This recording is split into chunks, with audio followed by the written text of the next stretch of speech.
నమస్తే, welcome to prime 9 come to the point. ఈ రోజు మన కమ్ టు ద పాయింట్ కార్యక్రమంలో మనం మాట్లాడుకునే పాయింట్ ఏంటి అంటే, సైన్యం కోరిక తీర్చనున్న సేనాని మే నెల నుండి జనంలోకి పవన్.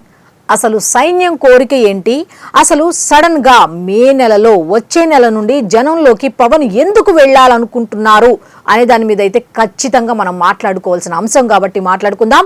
అయితే రాజకీయ నాయకులు కానీ, ఎవరు సీనియర్ రాజకీయ నాయకులు కానీ, మేధావులైనటువంటి వాళ్ళు కానీ, సీనియర్ రాజకీయ విశ్లేషకులు కానీ మాట్లాడుకుంటున్నారు పవన్ కళ్యాణ్ గారి గురించి. ఏంటి అంటే 4 రకాలుగా మాట్లాడుకుంటున్నారు. అది ఏమిటి అంటే, నెంబర్ 1, సైన్యం పెంచడం వెనుక ఉన్న పవన్ కళ్యాణ్ టార్గెట్ ఏమిటి, అసలు 60 లక్షల టార్గెట్ ఎందుకు పెట్టుకున్నాడు. నెక్స్ట్ నెంబర్ 3, అంతు చిక్కని పవన్ మైండ్ గేమ్ వెనుక ఉన్న రహస్యం ఏమిటి. నెక్స్ట్ నెంబర్ 4, ఉద్యమి కార్యక్రమాన్ని, సభ్యత్వ నమోదు కార్యక్రమాన్ని ఒకేసారి పెంచకుండా అంచెలంచెలుగా ఎందుకు పెంచుకుంటూ వెళ్తున్నాడు అనేది సీనియర్ రాజకీయ నాయకులు, విశ్లేషకులు, మేధావులు కూడా చర్చించుకుంటున్న అంశం ఇది. కాకపోతే ఇది ఈజీగా ఉన్న అంశం అని అందరూ అనుకుంటున్నారు, కానీ ఇది వ్యూహాలకే వ్యూహం అని చెప్పి చాలా మంది అనుకుంటున్నమాట. సో దీని మీద ఈరోజు మనం ఖచ్చితంగా మాట్లాడుకుందాం. అయితే ఈ వీడియో చివరి వరకు చూడండి. మీ అభిప్రాయాన్ని కామెంట్ రూపంలో తప్పకుండా అయితే తెలియచేయండి. ఎందుకంటే నేను ప్రతిసారి చెప్తున్నట్టు మీ అభిప్రాయం నాకు చాలా చాలా బూస్ట్ ఇస్తుంది. ఇలాంటి కార్యక్రమాలు పవన్ కళ్యాణ్ చేస్తున్నారు ఏంటి అనేది మనందరికీ తెలియాలి అంటే డీప్ గా సెర్చ్ చేసి ప్రతి పాయింట్ ను కూడా మీకు చెప్పే ప్రయత్నం అయితే నేను చేస్తా. కాబట్టి తప్పకుండా మీ అభిప్రాయాన్ని కామెంట్ రూపంలో తెలియచేయండి. అట్లాగే 10 మందికి షేర్ చేయండి. అలాగే సబ్స్క్రైబ్ చేసుకొని మీకు నచ్చితే కనుక తప్పకుండా లైక్ చేయండి. ఇక కమ్ టు ద పాయింట్ కార్యక్రమంలోకి వెళ్ళిపోదాం. పవన్ కళ్యాణ్ సింగిల్ గా వచ్చారు. ఏదో అంటారు కదా డైలాగ్, సింహం సింగిల్ గా వస్తుందని. సింగిల్ గా వచ్చారు. ఒక సింగిల్ పర్సన్ వెనక ఇప్పుడు ఎంతమంది జన సైనికులు ఉన్నారు అన్నది మన అందరికీ తెలిసిందే. మరి 60 లక్షలు ఎందుకు టార్గెట్ పెట్టుకున్నారు అంటే, పవన్ కళ్యాణ్కి ఇప్పుడు కావాల్సింది బలం, జన సైనికుల బలం, ప్రజల బలం కావాలి. మరి ఆ బలాన్ని ఎలా కూడగట్టాలి అని డీప్గా ఆలోచించి ఈ ఉద్యమి కార్యక్రమాన్ని చేపట్టారా అంటే ఎస్ అని చెప్పొచ్చు. ఏకంగా ఎలా అంటే, పార్టీ ఆవిర్భావ కార్యక్రమాన్ని కూడా పక్కన పెట్టేసి సభ్యత్వ నమోదు కార్యక్రమాన్ని ఎక్కడ కూడా డీవియేట్ చేయకుండా, డిస్టర్బ్ చెయ్యకుండా, ఎక్కడ ఎవరు కూడా డిస్టర్బ్ అవ్వకుండా, అవసరమైతే పార్టీ ఆవిర్భావ దినోత్సవాన్ని కూడా పక్కకు పెట్టి మరి ఆయన ఈ ఉద్యమి కార్యక్రమాన్ని పొడిగించుకుంటూ అంచెలంచెలుగా వెళ్తున్నారు. అయితే టార్గెట్ 60 లక్షల్లో ఆయన 60 లక్షల టార్గెట్ లో 20కి చేరుకున్నాం కాబట్టి మిగతా టార్గెట్ కూడా చేరాలి అన్న ఉద్దేశంతో అంచెలంచెలుగా పెంచుకుంటూ వెళ్తున్నారు. ఇలా పెంచుకుంటూ వెళ్ళటం వెనుక ఈ డెడ్ లైన్ పెంచుకుంటూ, మెంబర్షిప్ కి సంబంధించి ఈ డెడ్ లైన్ పెంచుకుంటూ వెళ్ళటం వెనుకన్న ఆంతర్యం ఏంటి అంటే, జెన్జీ మీన్స్ యువకులను ఆకర్షించడం. మరింత మంది యువతను ఆకర్షించాలి.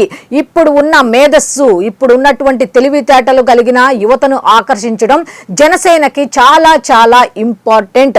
జనసేనకు ఇప్పుడు కావాల్సింది సీనియర్ నాయకులు కాదు, యువ రక్తం కావాలి.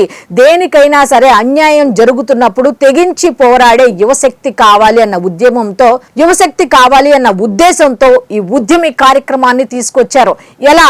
కేవలం కార్యకర్తలు జెండాలు మోసేవాళ్ళు లాగా ఉండకూడదు, వాళ్ళు కూడా నేతలుగా ఎదగాలి అన్న ఉద్దేశంతో ఏ విధంగా పిఠాపురంలో కమిటీలు ఏర్పాటు చేసి లీడర్షిప్ డెవలప్ చేశారు, అదే విధంగా ఉద్యమి కార్యక్రమంలో కూడా పాలు పంచుకోవాలి, సభ్యత్వ నమోదు తీసుకోవాలి. వాళ్ళు కూడా వాళ్ళకేమి అవసరమైన పార్టీకి సంబంధించిన కార్యకలాపాల్లో పాల్గొనాలి అంటే ఈ విధంగా సంఖ్యను, బలాన్ని, స్థానాన్ని పెంచుకుంటూ వెళ్ళబోతున్నారా అంటే ఎస్ అనే చెప్పొచ్చు. సీనియర్ నాయకులు, విశ్లేషకులు కూడా చెప్తున్న మాట ఏమిటంటే, ఊహకి అందని వ్యూహం. ఇప్పటిదాకా ఎన్నో పార్టీలు వచ్చాయి, ఎన్నో సభ్యత్వ నమోదు కార్యక్రమాలు నిర్వహించాయి, కానీ ఈ విధంగా ఒక ఉద్యమంగా సాగుతున్నది మాత్రం ఈ జనసేన ఉద్యమి కార్యక్రమం అని చెప్పి చాలా మంది చెప్పుకుంటున్న మాట. అయితే మే నెలలో టార్గెట్ జనంలోకి వెళ్ళాలి. ఇప్పుడు వస్తున్న ప్రత్యర్థుల మాటలను, ప్రత్యర్థుల పన్నాగాలను ఎదురు తిప్పి కొట్టాలి అంటే ఏసీ గదుల్లో కూర్చోవటం కాదు. అయితే ఇక్కడ జనంలోకి వెళ్ళాలి అన్నది ఎంత ఇంపార్టెంటో, సైన్యాన్ని కలవాలి. సైన్యంలో ప్రతి ఒక్కరు కూడా తమ సేనానిని చూడాలి, తమ సేనానితో మాట్లాడాలి, తమ అభిప్రాయాలను పంచుకోవాలని ఎంతో మంది ఎదురు చూస్తున్నారు. సో ఆ ఉద్దేశంతో మే నెలలో ఆయనైతే ఒక వినూత్న కార్యక్రమాన్ని చేపట్టబోతున్నారు అనే మాట అయితే సోషల్ మీడియాలో వైరల్ అవుతోంది. మే నెల నుండి జనంలోకి పవన్ వెళ్ళబోతున్నారు.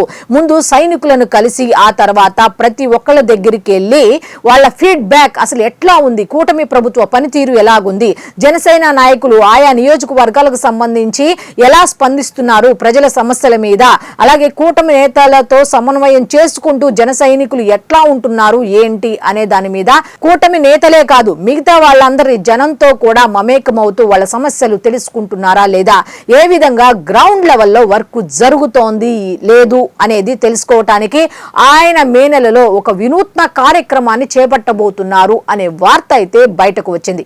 దీని వెనుక ఉన్న వ్యూహం ఒక్కటే, బలమైన సైన్యం బలమైన స్థానం కోసం కూటమితో కలిసి నడుస్తూ అగ్రస్థానానికి చేరాలి. ఏ విధంగా అంటే ప్రత్యర్థులకు అవకాశం ఇవ్వకుండా 15 ఏళ్ల పాటు స్థిరంగా ఉండాలి అంటే, ఆంధ్రప్రదేశ్ని అభివృద్ధి చెయ్యాలి అంటే ఇది ఒక్కటే వ్యూహం. లోపల కూర్చుంటే పనులు అవ్వవు అన్న ఉద్దేశంతో ఆయన బయటకు వచ్చే ప్రయత్నం చేయబోతున్నారా అంటే ఎస్ అనే చెప్తున్నారు చాలా మంది కూడా.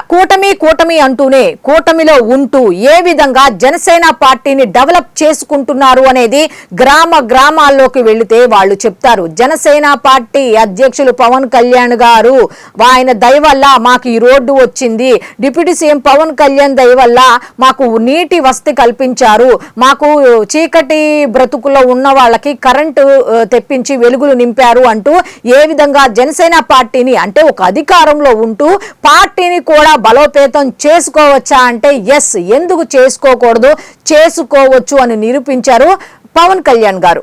అయితే బలమైన ఓటు బ్యాంకు కావాలి, ఫ్యూచర్ లో నియోజకవర్గాలు పెరిగాయి, ఏ విధంగా అయినా సరే కూటమితో ఎంత ఉన్నా సరే మనకంటూ కూడా ఒక ఐడెంటిటీ కావాలన్న ఉద్దేశంతో ఓటు బ్యాంకు పెంచుకోవాలి, బలమైన సైన్యం కావాలి అంటే ఖచ్చితంగా ఇటువంటి వ్యూహాలు రచించాల్సిన అవసరం ఎంతైనా ఉంది అని, అది కూడా పని చేస్తూ ప్రజల్ని ఆకర్షించడం అనేది చాలా ఈజీ టాస్క్ అయితే కాదు. ఎంత ఇచ్చినా కొంతమంది అపోహపడతారు, ప్రజలు ఆ ఉచితాలు ఇచ్చినప్పుడు తీసేసుకుంటారు, తర్వాత వాళ్ళను గెలిపించరు అన్నట్టుగా గత ఎన్నికల్లో జరిగినట్టుగా అని చాలా మంది ఊహించుకుంటున్నారు. ఇప్పుడు కూటమి ప్రభుత్వం ఎన్ని ఇచ్చినా సరే 2029లో మేము ఇచ్చే ఉచితాలకి మేము ఇచ్చే మాటలకు ఖచ్చితంగా ప్రజలు మాకే ఓటు వేసి 2029 ఎన్నికల్లో మమ్మల్నే గెలిపిస్తారని చాలా మంది అనుకుంటున్నారు. కానీ పవన్ కళ్యాణ్ గారి విషయంలో అటువంటి జరగదు అనేది సీనియర్ నాయకుల నుంచి విశ్లేషకుల నుంచి మేధావులు చెప్తున్న మాట. ఎందుకు అంటే ఆయన ఉచితాలు ఇవ్వట్లా, పందేరాలు చేయట్లా,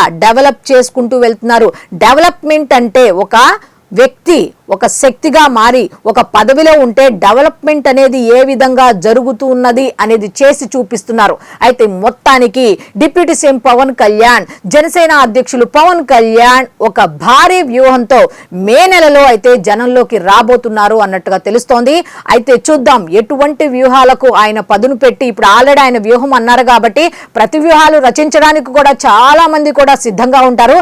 మరి ఈసారి 2024 ఎన్నికల్లో ఏ విధంగా ప్రతి వ్యూహాలను తిప్పికొట్టారో అదే విధంగా ఈసారి కూడా అవతలి వాళ్ళు ఉపయోగించే ప్రతి వ్యూహాలను ఎలా తిప్పికొడతారో కూడా చూద్దాం.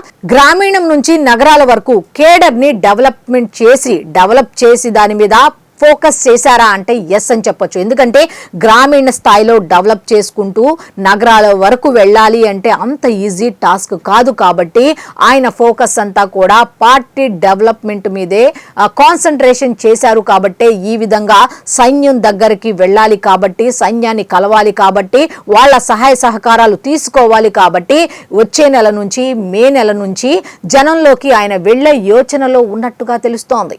సో చూశారు కదా, ఇది ఈనాటి కమ్ టు ద పాయింట్ కార్యక్రమం. మళ్ళీ రేపటి కమ్ టు ద పాయింట్ కార్యక్రమంలో కలుసుకుందాం. అంతవరకు సెలవు, నమస్కారం. అయితే మీ అభిప్రాయాన్ని కామెంట్ రూపంలో తప్పకుండా తెలియచేయండి.